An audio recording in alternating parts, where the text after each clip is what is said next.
Kita bertemu lagi pada kesempatan hari ini. Kita akan membahas materi selanjutnya dengan menggunakan Excel ya.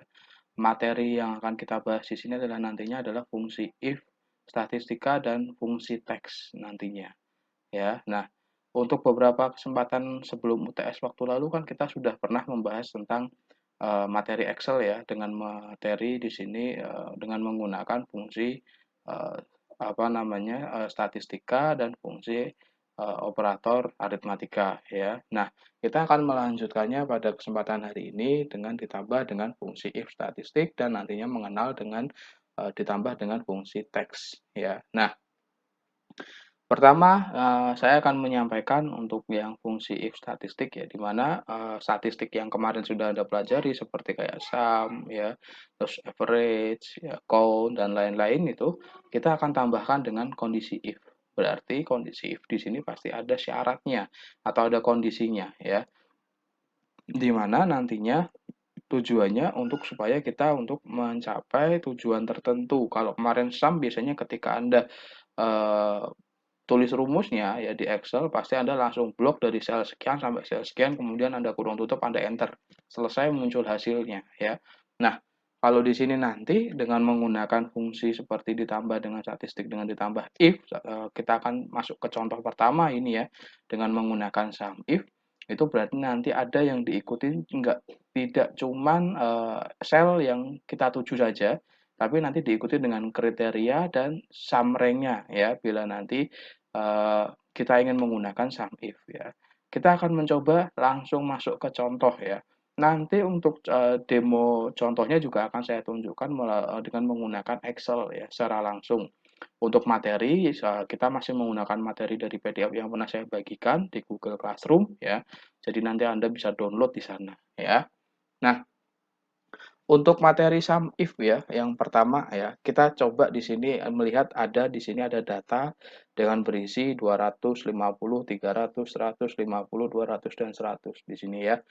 Nah, bila mana kita ingin mencari ya, kondisi ya di mana ingin saya jumlahkan ya. Cuman di sini datanya yang ingin saya jumlahkan adalah ingin saya jumlahkan dari data yang jumlahnya 100. Artinya saya kalau kita secara biasa kalau datanya sedikit kan saya tinggal ngambil 100 ditambah 100 seperti itu. Tapi bila mana datanya sangat banyak, ratusan ribuan, dan ingin saya memetakan angka 100, pasti akan sangat sulit kan untuk mencari satu persatu. Nah, makanya fungsi sum if ini sangat membantu untuk melakukan hal tersebut. Dengan cara kita menuliskan rumus dengan sama dengan sum if diikuti dengan kurung buka sel A2 di sini A2 sampai dengan ya kita blok nantinya kita blok sampai dengan A8 ya. Kemudian nanti diberikan pemisah yaitu adalah 100. Nah, jadi ini belum ada kriteria tapi langsung diikuti dengan sum rank-nya ya. Kriterianya diikuti dengan kriterianya ya, diikuti dengan kriterianya yang di sini adalah 100 ya. Makanya nanti langsung menghasilkan 200 yaitu langsung dijumlahkan kondisi 100 ditambah dengan 100. Nah, kalau misalkan inginnya lebih dari 100 atau di bawah 100 misalkan, ini coba kita lebih dari 100, maka di sini yang angkanya yang akan lebih dari 100 akan dijumlahkan seperti 200, 300 ya. Kalau lebih dari berarti 100-nya nggak ikut ya, berarti 200, 300, kemudian ada 200, makanya menghasilkan hasil 700. Seperti itu ya. Nah, atau juga tidak hanya menuliskan dengan angka, tapi dengan sel yang dituju. Misalkan di sini C5. C5 kan di sini ya, C5. Misalkan saya menuliskan di sini angka 100. C5 di sini eh, adalah kriteria yang ada di bagian eksternal. Misalkan datanya sangat banyak dan kita bingung ingin mencari angka yang mana terlebih dahulu. Kita cukup menuliskan di sel manapun, ya, kemudian Anda tulis angka 100, kemudian Anda tulis di sini dan acuannya dengan yang ada di sini, ya, A2 sampai A8, maka tetap menghasilkan hasil yang sama. Atau juga dengan cara penulisan yang berbeda, kalau tadi kan langsung dengan angka ya. Nah, kalau di sini adalah diikuti dengan karena di sini apa namanya ada operatornya di sini ya, lebih dari, kurang dari, dan sama dengan misalkan seperti itu, maka harus menggunakan petik. Di sini pun makanya kalau angka dia tidak menggunakan petik, tapi kalau di sini ada operatornya juga, makanya dia menggunakan petik. Seperti itu ya. Nah, itu untuk sum if. Jadi teman-teman nanti bisa dicoba ya, seperti itu. Contoh yang kedua, kita akan menggunakan sum if yang kedua. Nah, sum if yang kedua di sini ada tabel soal seperti ini ya, ada nomor, supplier, barang, dan jumlah. Di sini sudah Anda lihat ya, ada supplier 1 dan seterusnya, barang 1, 2 dan seterusnya, di sini juga ada jumlahnya. Nah, di sini yang ingin kita lihat adalah kita akan mencari ya sum if berdasarkan supplier. A2 di sini. Artinya barang yang akan kita cari, yang akan kita jumlah yaitu berdasarkan supplier 2 dan kita ambil dari sel dari awal sampai terakhir yaitu dari B2 sampai dengan B9 karena saya ibaratnya melihat kategorinya atau kriterianya dari supplier makanya saya blok dari B2 sampai B9 ya. Nah, sum rank tadi kan berarti yang dijumlahkan yang dari yang mana? Berarti dari yang D2 sampai D9 kan kita ingin mencari hasil dari D2 sampai D9 kan. Nah, makanya kita akan mencari dari D2 dan jumlah dari D2 sampai dengan D9 tapi berdasarkan kriteria supplier 2 dari B2 sampai B9. Seperti itu ya. Jadi aturannya seperti itu untuk penelusurannya ya. Itu untuk contoh yang kedua. Oke, uh, kita masuk ke contoh yang ketiga ya. Contohnya masih sama dengan tabel yang tadi ya.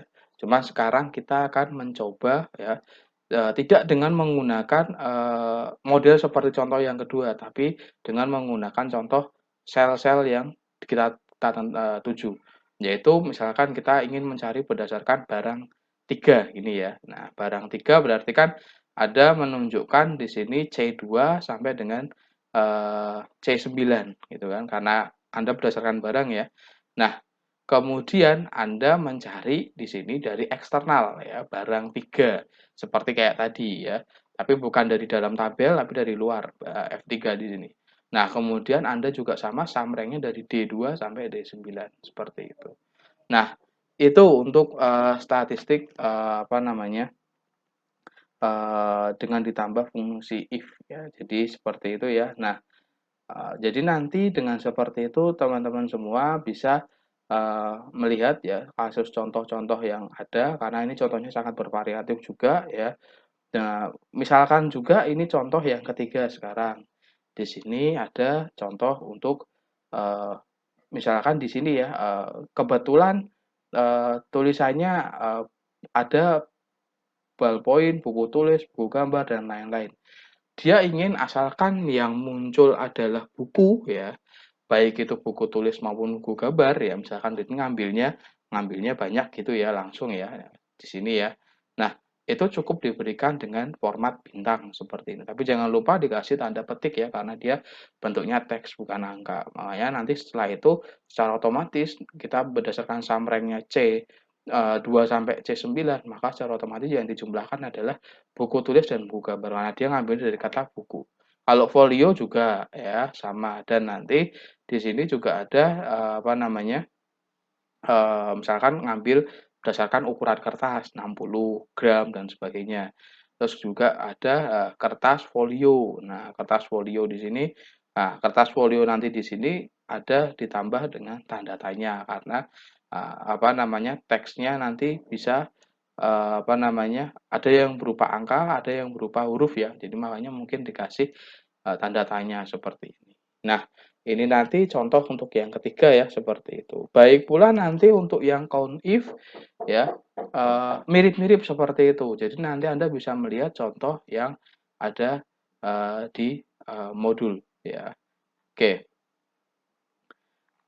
Ada count if, ada tadi sum if sudah saya sampaikan, ada count if dan ada average if. Nah, average if hampir sama dengan sum if, jadi nanti caranya bisa Anda coba Anda lakukan ya, seperti tadi ya. Nah, oke, ini ada demo materi ya yang nantinya saya kerjakan. Nah, tapi nanti untuk pada bagian statistiknya, Anda yang akan mengerjakan sebagai bahan penugasan. Oke ya, saya akan membuatnya. Di sini saya sudah persiapkan ya. Oke, Di sini saya sudah ada laporan gaji karyawan PT Abadikarya. Ini sama dengan PDF yang tadi saya buat di sini ya.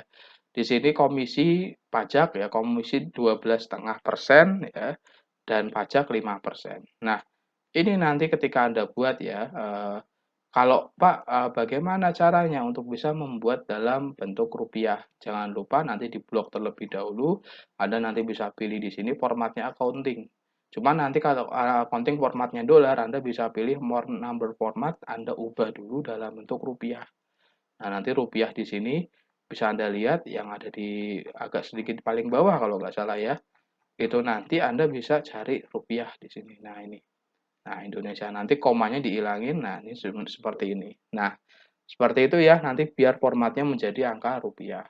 Nah, kalau sudah kita mencoba komisi tadi 12,5% ya. Jadi nanti sama dengan saya apa namanya kalikan apa namanya 12,5% ya. Saya kalikan dengan gaji pokok ya. Oke, makanya nanti akan muncul seperti ini dan nanti akan langsung saya tarik ke bawah. Nah, di sini Anda lihat ya 12,5% ya dikalikan F5 seperti itu.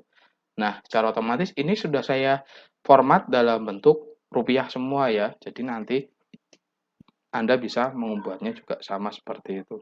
Oke. Nah, kemudian yang sebelah sini pajak tadi 5% dari gaji pokok. Artinya saya buat 5% saya kalikan dengan gaji pokok seperti ini. Nah, nanti saya buat seperti ini. Nah, jadi seperti itu.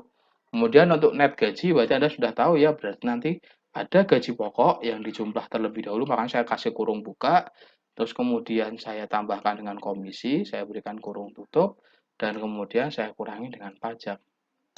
Nah, makanya menghasilkan gaji saya di sini. Nah, nanti kalau rata-rata kan Anda sudah untuk fungsi statistik ya, seperti biasa ya waktu lalu kita sampaikan ya. Ini rata-rata net gaji saya akan juga hitung nanti untuk data statistik berarti nanti dengan menggunakan fungsi tadi ya, ada sum if, ada count if, ada average if ya, seperti itu. Kita hitung rata-ratanya dulu. Nah, jadi average nanti akan rata-rata net gaji. Nanti saya akan lakukan rata-rata di sini. Kemudian saya enter. Nah, kemudian untuk net gaji tertinggi berarti sama dengan max ya. Oke, max net gaji tertinggi. Oke, saya enter max ya. Nah, kemudian untuk net gaji terendah jadi saya sama dengan min ya. Min. Oke. Dan jumlah karyawan berarti saya dengan count ya. Oke. Jumlah karyawan. Nah, bisa jumlah karyawan kan macam-macam, mau berdasarkan mana? Coba saya berdasarkan nama ya. Oke.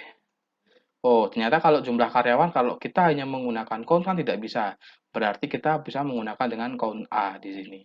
Nah, oke. Nah, count A jumlah karyawan. Karena kalau count A itu untuk menghitung yang kolomnya tidak kosong. Tapi nanti kalau ada menemukan count blank itu untuk menghitung kolom yang kosong ya atau sel yang kosong. Nah, oke, ini jadi sudah selesai. Nah, nanti untuk pada bagian ini, teman-teman semua yang akan melanjutkan mengerjakan. Ya, jadi nanti di rumah dengan cara seperti yang tadi saya sampaikan, Anda kerjakan, kemudian nanti untuk pada bagian ini Anda akan melanjutkan. Oke, nanti kalau ada pertanyaan silahkan bisa ditanyakan di grup. Ya, selanjutnya saya akan melanjutkan materi yang berikutnya, yaitu poin yang kedua, yaitu tentang fungsi teks. Nah, fungsi teks itu pastinya nantinya harus Anda ingat, cuman ada 3 nanti ya. Ada 3 atau enggak di sini biasanya nanti ada variasinya ya. Yang akan saya terangkan dulu di sini yang paling sering muncul adalah yaitu fungsi teks yang ketemunya lift, right, sama mid seperti itu ya. Kalau lift berarti nanti kalau fungsi teks di sini nanti adalah fungsi di mana untuk kita mengambil teksnya. Kalau lift kan berarti posisinya ya lift kiri, right kanan, dan mid di tengah. Artinya nanti Anda akan mengambil sejumlah karakter yang kita tentukan dari kiri, dari kanan, atau dari tengah. Seperti itu. Misal kita akan mencoba untuk fungsi yang lift terlebih dahulu. Sama dengan lift, nanti Anda ikuti kurung buka, nanti saya misalkan ngambil apa namanya eee, Bondowoso ya. Nah, Bondowoso. Nanti saya koma 5. Nah, makanya saya dari kiri akan mengambil 5 karakter ya. 1, 2, 3, 4, dan 5. Makanya menghasilkan Bondo gitu. Nanti kalau misalkan lift saya ikuti dengan Surabaya, saya ikuti lift, makanya yang diambil adalah Suro kayak gitu. Nah, nanti kalau right, nah right nanti juga mengikuti, cuman diambil dari sebelah kanan ya. Nah, kebalikannya dari lift lah kayak gitu. Nah, kalau yang tengah, nah yang tengah hati-hati. Kalau yang tengah itu nanti ada ciri-cirinya. Kan kalau tengah kan berarti Anda harus menentukan posisi tengahnya dulu, karena kan tidak mungkin secara otomatis bisa ditentukan. Kalau katanya enak ya, pas dalamnya di tengah-tengahnya itu misalkan 7 karakter kan, yang di tengah-tengahnya berarti yang karakter keempat. Nah, kan bisa seperti itu. Tapi kalau ini kan kita harus menentukan sendiri.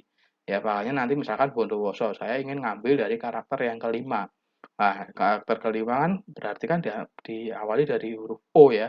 Nah, kemudian saya ambil berapa karakter? 4. Nah, makanya yang muncul adalah nanti Owos ya. Nah, jadi nanti sebanyak karakter ya.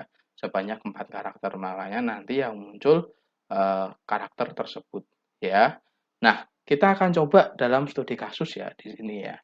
Nah, saya sudah menyiapkan. Nah, ini di sini. Saya sudah menyiapkan beberapa tabel di sini ya, jumlah tabel soal di sini.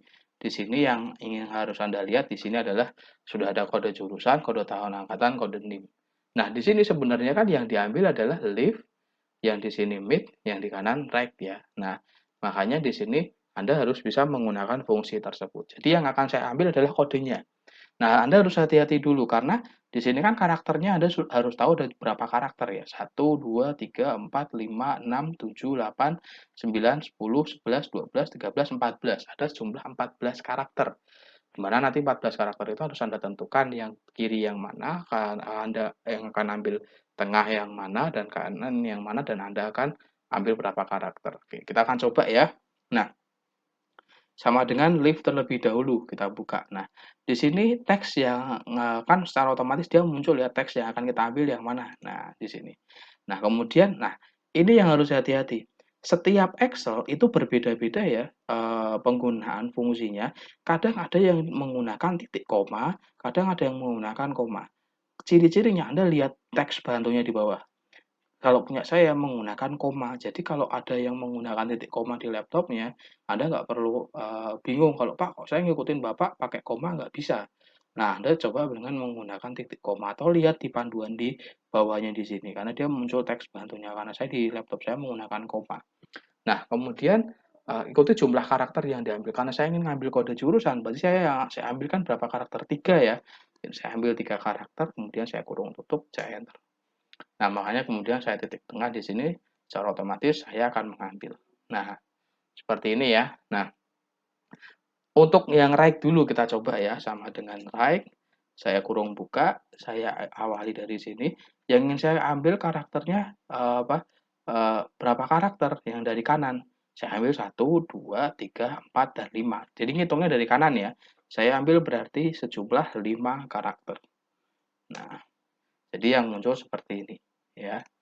Nah, jadi harus hati-hati. Nah, kalau untuk kode tahun angkatan berarti kan tahun angkatannya ya di sini ya. Nanti bisa divariasi tahun angkatannya berapapun ya. Saya ambil mid ya di sini ya. Nah, teksnya di sini start number karakternya berarti yang keberapa nih? 1, 2, 3, 4, 5. Jadi nanti ini yang akan saya ambil adalah mulai karakter yang kelima. Dan saya ambil sejumlah 4 karakter. Ya, oke. Nah, dengan seperti ini selesai, saya sudah bisa mengambil karakter yang saya inginkan. Begitu teman-teman untuk materi fungsi teks nantinya bisa Anda latih dengan fungsi dengan praktek ya, soal ya yang saya siapkan di sini. Nah, ini di sini ada soal A ya, kemudian ada soal B ya. Silahkan nanti dikerjakan. Berarti nanti ada 3 soal ya. Soal yang pertama tadi tentang statistik, kemudian ada soal praktik untuk praktik 4 soal A dan soal B. Nanti dikerjakan ya, dikerjakannya langsung di dalam satu Excel saja. Nanti di sini bisa untuk soal 1, soal 2, dan soal ketiga nanti dikerjakan, nanti dikumpulkan di Kulino. Nanti ketentuannya akan saya sampaikan di grup. Begitu teman-teman yang bisa saya sampaikan, kurang lebihnya saya mohon maaf ya. Terima kasih untuk pertemuan hari ini.